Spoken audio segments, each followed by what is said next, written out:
Hello and welcome to BeagleBit Cards unboxing of the Magic Origins Clash Pack. My name is Simon. I'll be the one opening the Clash Pack today. So this is two pre-constructed friends. Ideally you take both the decks out of the box, they're pre-made, ready to play 60 cards, and you just play them against each other. But then you can also sort of mix them around and start using them to add to your own collection.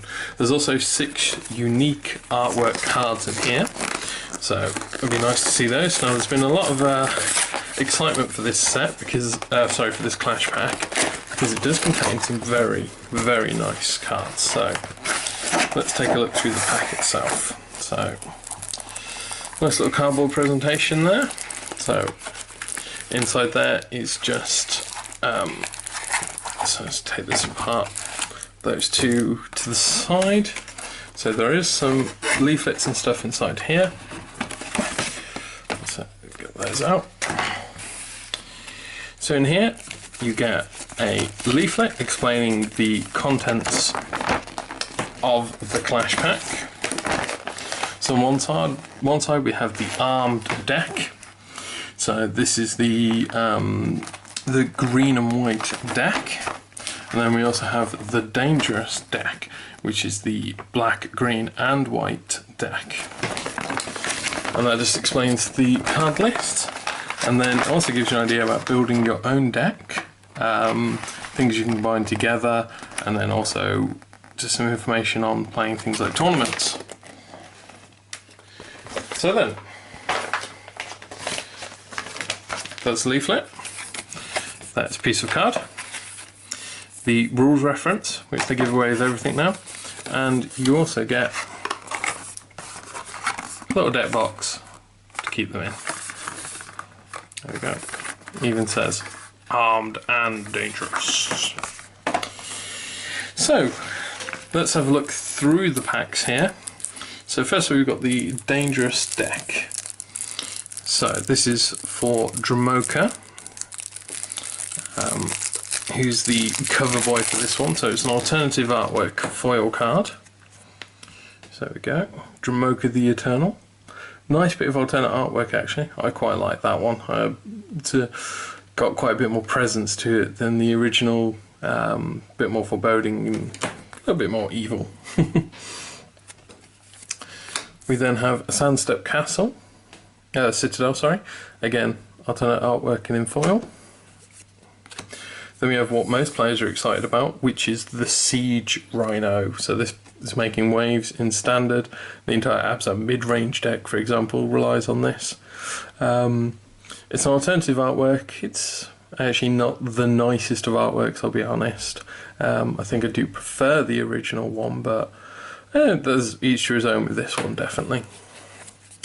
So you have Abzan Ascendancy, Citadel Siege, Anafenza, Avatar of the Resolute. So those are all your rares. So you get quite a few rares in there, as you can see. That's already a lot of value. And as for the rest of the deck, we'll sort of quickly go through this. You can sort of like see like a humans, soldier and warrior theme with this Outlast mechanic and the +1/+1 counters. You get Blossoming Sands, Jungle Horrors and Scout Barons to help with your mana. Then you've got the lands in there. Then you get cards like Suspension Field, very useful. Ultimate Price, another good bit of removal. Bit of Ramp, and Dromoka's Gift and Incremental Growth. So there's a lot of +1/+1 counter use and abuse in this deck with the Outlast and with all the cards that grant them. And then the second half, which is the armed bit. So this is a green-white deck. So on the cover, we have the Honoured Hierarch. So it looks like Wizards have decided to move away slightly from doing one-drop mana dorks. Honoured Hierarch seems to be a new approach to it. So it's a one-drop, but it requires Renown in order to become, in order to generate mana. At which point it becomes like a bop. It generates 1 mana of any colour. Again, that's an alternate artwork on that. I think it's very nice artwork on that. We have Valorous Stance alternative artwork in foil. Quite nice. Guy pointing a sword at a flying demon. Who doesn't like that? Then we have a Seeker of the Way. So it's a prowess and it gains lifelink for casting non-creature spells. So you can sort of start to see the focus of this deck. Generates some mana, casting non-creatures. Cthulhu's Regulars. Outland Colossus. We get one of the fetch lands, Windswept Heath. And the other most exciting card from the set, Collected Company. This is seeing play in Modern, it's also seeing play in Standard. It's quite a well respected card at the moment. It remains to be seen whether it will continue to be a popular card or if it will sadly slip away, but at the moment it's an impressive one. And then we also have Dromoka's Command. Funny that it's not in Dromoka's deck, but still. And then we're down to the normal cards, so go through some of these. Again, more human soldiers, but we're getting into trolls as well. So we have Renown, lots of Renown triggers, Evolving Wilds and Blossoming Sands to help you with your mana fixing. Then Shrouding Mists, Feat of Resistance, Pacifism, with the new artwork. I like that artwork on Pacifism. Epic Confrontation, Titanic. So this is a nice, simple beat stick deck. Punch them in the face, try and get as much damage through to get those Renown triggers as you can. So that's the core of what you get in there, which is these two decks.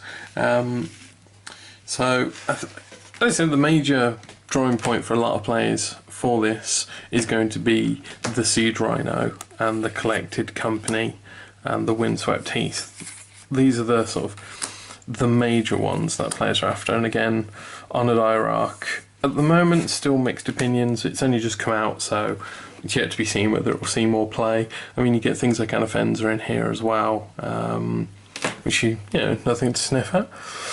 So at the moment, compared to the retail price of the set, you get a lot of value and a lot of good value out of this, out of the Clash pack. Especially if you do want to play something like Abzan mid-range. You can never say no to a fetch land.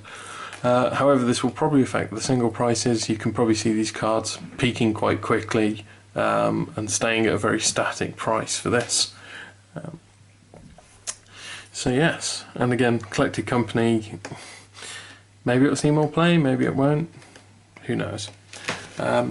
Overall, the two decks should be quite nice and easy to play against each other. If you're a new player looking for something to get into, the Clash pack is a good start. You get some nice, very nice rares in there, which will help boost any deck you're playing if you decide to take these apart. Or you could keep them as they are and just play them against each other with friends. There's nothing wrong with that at all. And as the guide suggests, you can sort of take the two decks in half and start mixing them together, creating something new out of all of this.